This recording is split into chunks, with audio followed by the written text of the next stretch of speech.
Et nous allons désormais passer la parole à Madame Meillac, 4e adjointe déléguée aux mobilités, à la voirie, aux espaces verts, aux emplacements et à la transformation de l'espace public. Madame Meillac, c'est à vous.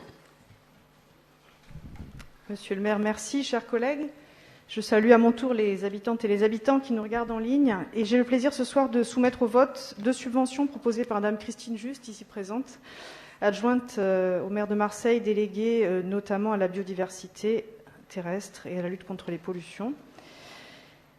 La première concerne l'association Plan Vert Éducation, située dans le 8e arrondissement. Depuis janvier 2021, cette association anime un jardin partagé qui accueille le public sur un terrain d'environ 1700 m² situé à la Pointe-Rouge, à proximité du parc de Pastré et du jeu de boules des Alouades.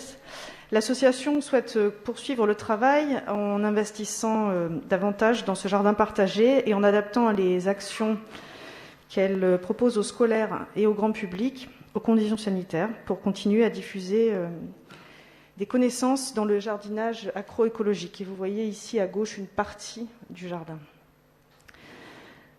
Considérant que le projet de cette association contribue à la démarche engagée par la ville de Marseille en matière de sensibilisation du public aux enjeux environnementaux et à l'éco-citoyenneté, il vous est proposé de lui allouer pour 2021 une subvention de 2 500 €. Et ce rapport a reçu un avis favorable de la commission.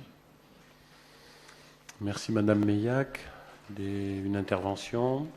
Alors, en fait, il faut que je vous dise un mot, je suis allée un peu vite, sur la deuxième association qui est concernée ce soir dans ce rapport, la Société d'horticulture et d'arboriculture des Bouches-du-Rhône est peut-être connue d'un certain nombre d'entre vous puisqu'elle est très ancienne.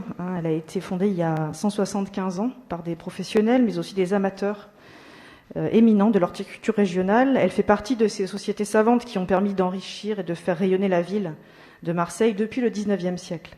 Aujourd'hui, l'association continue de partager des connaissances avec le public dans le domaine horticole et elle propose des conférences, des rencontres, des ateliers de jardinage ouverts à tous dans une oliverie et une serre pédagogique, ainsi que des sorties à thème dans d'autres villes. Cette année, l'association sollicite une subvention de 3 000 € pour pérenniser toutes ces actions, mais aussi démarrer une zone dédiée aux plantes tinctoriales. Donc pour ceux qui ne sauraient pas ce que sont les plantes tinctoriales, ce sont des plantes qui permettent la fabrication de teintures. Considérant que cette association également contribue à la démarche de la ville de Marseille en matière d'environnement et d'éco-citoyenneté, il vous est proposé de lui allouer une subvention de 3 000 € pour l'année 2021.